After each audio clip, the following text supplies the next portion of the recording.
Último bloque de Quórum. ¿Cuántas veces hemos charlado Cora Grevice, que es una militante, es una laburante? Estuvo siempre vinculada a la adolescencia, a la niñez, a género, a la vida. Y me parecía bien terminar el programa con ella para fijar algunas pautas de reflexión de lo que no queremos reflexionar, ¿no? Vos de infancia has transitado y has vivido y has trabajado con muchas personas. ¿Qué es lo que está pasando? ¿Por qué crees? Que es la pregunta recurrente del programa. ¿Por qué se alteraron tanto si estamos hablando de infancias, de niñeces? ¿Por qué? Mira, yo creo que toda esta problemática la tenés que ubicar en un contexto de deterioro social enorme, ¿sí? Vos tenés que en la provincia de Buenos Aires el 56% de los niños y adolescentes, o sea, menores de 18 años, están en situaciones de pobreza y algunos de indigencia. Por lo tanto, en ese contexto de descomposición social que se viene acelerando año tras año, y no solamente dentro de esa descomposición social está la descomposición de las instituciones que no son ajenas a esta sociedad.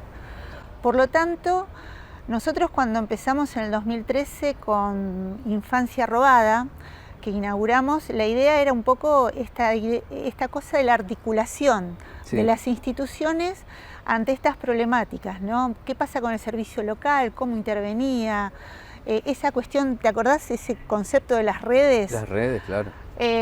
Bueno, las trabajar redes, en redes era, ¿no? Trabajar en redes para ver cómo se articulaban, porque lo que nosotros también fuimos aprendiendo, porque lo vas aprendiendo en la práctica, es que las instituciones están totalmente desconectadas, primero unas de otras, y segundo, que hay una desconexión total con la sociedad, con la comunidad. Contame eso. ¿Cómo era esa desconexión? ¿Cómo la percibían ustedes? ¿Cómo se volvía tangible eso? Claro, porque vos decís, bueno, acá se nombró el servicio local, la justicia, la escuela, la familia. Todo eso está totalmente desconectado.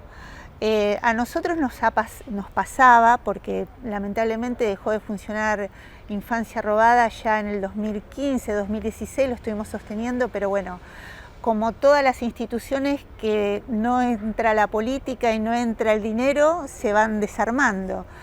Pero lo que veíamos era que vos intervenías en una cuestión en el servicio local y no se hacían cargo. Te decían, la justicia interviene. Hablabas con un fiscal y te decían, y yo no sé, tengo que ver a ver qué presión tengo de algún lado para ver cómo resuelvo esto.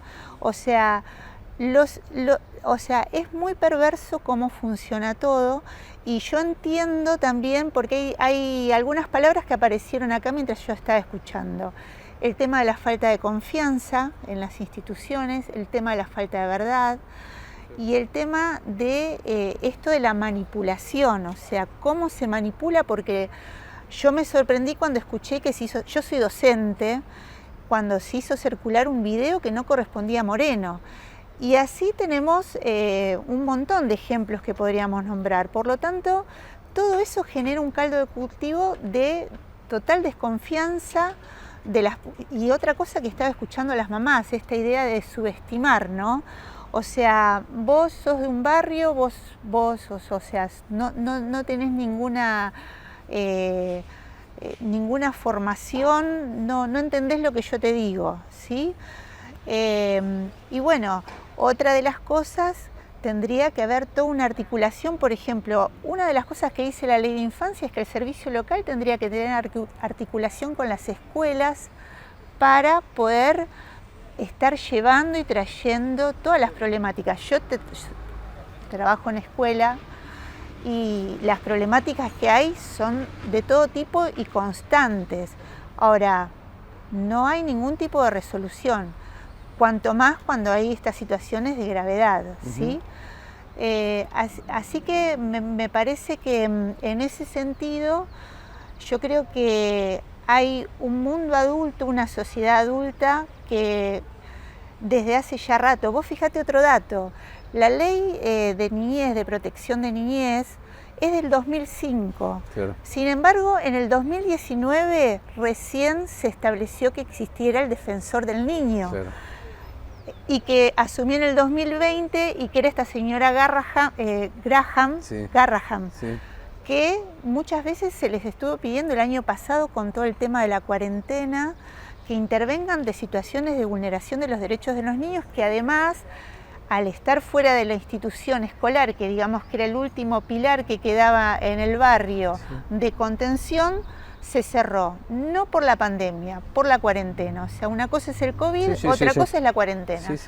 Entonces ahí quedó la desprotección total, ¿sí? Y sumado a eso, toda la desconfianza que genera las instituciones que no te dan respuesta. Por la experiencia que tenés, por el laburo que han hecho, que lo sé, me consta, ¿no es expulsivo el sistema cuando llega una carga tan pesada? Sí. Y decimos que vamos a trabajar en red, pero la verdad que la red se hace hueco, entonces se cae, no hay red. La red es, vamos juntos, articulamos, pero yo estoy convencido que es así. Cuando es algo muy pesado y un colectivo intenta ponerse a acompañar, aparecen miles de obstáculos, porque el tiempo lo tienen ellos. Tal cual. Ganan ellos. Tal cual. Siempre ganan ellos. Eso no significa que no se dé la lucha, ¿verdad? O la batalla, pero comprender de qué estamos hablando para que la reacción haya sido no solamente corporativa, de sobreactuación, pero lo más grave, y vos sos docente, el mensaje que se instituyó es: ojo con la denuncia, no denuncies más. Eso es terrible. Si no, ¿qué hacemos? ¿Qué hacen aquellas que, siendo mujeres, cruzan el umbral de la tragedia, se asumen en la defensa de sus niños y niñas, en la confianza que le tienen, pero si el otro lado es, no te creo, nadie está mirando esa dimensión? Y la verdad estoy muy angustiado y con rabia por eso. Bueno, yo creo que también, desde mi punto de vista, me parece que se ensució mucho la cancha con un montón de cosas. Claro. Se ensució mucho la cancha. ¿Qué quiero decir con esto? Y vuelvo al tema de infancia robada. Nosotros no es que nos pusimos a organizar infancia robada en el 2013 por una serie de situaciones porque realmente estábamos trabajando puntualmente el tema de la infancia. Sí. Estábamos trabajando la cuestión de género. Sí. Entonces decíamos, bueno, acá aparecen muchas cosas,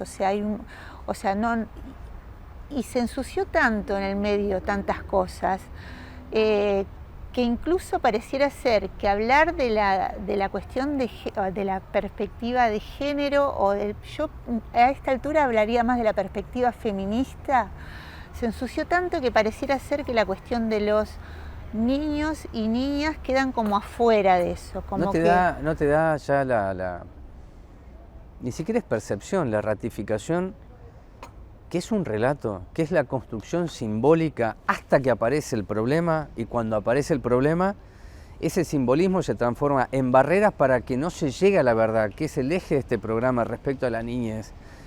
Y si nosotros como adultos no le damos entidad a la palabra de un niño, bueno, seremos todos encubridores y cómplices, pero nos tenemos que asumir en eso. Sí. Nos tenemos que hacer cargo de eso. Mientras se puede decir, creamos en los niños. Yo creo que, mira, como sociedad vamos a seguir siendo cómplices, y vuelvo al principio. Si nosotros tenemos una población de niños en la provincia de Buenos Aires, que son millones de niños que están bajo la línea de pobreza, expulsados de la escuela y expulsados de todas las instituciones, ahí como adultos todos nos tenemos que hacer cargo, porque ahí te estoy diciendo y te repito lo que vos me decís, ahí estamos expulsando no solamente a los niños de no solamente de creerle, sino de sacarle absolutamente todo su presente y su futuro. ¿Sí? En ese sentido, me parece que tenemos que hacer una seria reflexión social, como sociedad, todas las instituciones y todos los adultos que somos padres, algunos abuelos, en el sentido de que, bueno, ¿qué le estamos dejando? ¿Qué le estamos dejando a los niños, jóvenes y adolescentes en este país? Ahora la última. Mire, podemos hablar de la ley, no lo he hecho en este programa, para no ser tan técnico. pero lo vamos a hacer para que se comprenda que está escrito. Yo suelo decir que la ley viene escrita, después letra muerta, si no hay práctica. Pero decimos que es un país que tiene muy buenas leyes. Pero el nombre que ustedes eligieron, infancia robada, es potente. Porque si hablamos que los niños no pueden ir a la escuela, si los niños y las niñas no tienen acceso a la salud, si no tienen acceso a la alimentación, es robarle la infancia. Después está el ultraje a la infancia, que es esto que hemos charlado y que estamos tratando de visualizar sin acusar a nadie, solamente dando lugar a la pregunta. Y esta charla que tengo con vos es para seguir abriendo las preguntas, no para hacer teoría, sino porque ustedes fueron a la práctica y se encontraron con todas las cosas que muchos niegan, ¿no? Sí. Nosotros personalmente cuando armamos Infancia veníamos de la experiencia de sostener que el hambre era un crimen. ¿Sí? Estamos hablando de pleno kirchnerismo, o sea, de la década ganada. Estábamos sosteniendo que el hambre es un crimen. La ley de infancia, te vuelvo a repetir, se sancionó en el 2015, en el 2005, pero la Constitución Nacional ya en el 94 incorpora la Convención de los Derechos de los Niños, y que es más amplia porque te habla del desarrollo integral, o sea, te habla de lo económico, te habla del futuro, ¿sí? Más allá de que después se incorpora, se ratifica con la del 2005, esto del derecho a la identidad, el derecho del niño como sujeto superior de derecho. Sí, claro. En ese sentido, me parece que la Argentina, el derecho positivo está escrito, o sea, lo tenés. Claro. El tema es que dentro de ese derecho positivo quedan afuera los derechos naturales básicos. ¿Sí? Interesante. Los derechos naturales básicos. Por lo tanto, habrá que ver primero que se pongan en práctica los derechos humanos básicos, ¿sí? Vamos a hablar de derecho natural, ¿sí? El derecho a la vida, el derecho a la educación, el derecho a la salud, el derecho a condiciones de vida digna que debemos tener todos los seres humanos. Pero en este caso se vulneran totalmente a los niños. Por lo tanto, me parece que es una seria reflexión que tenemos como sociedad los argentinos.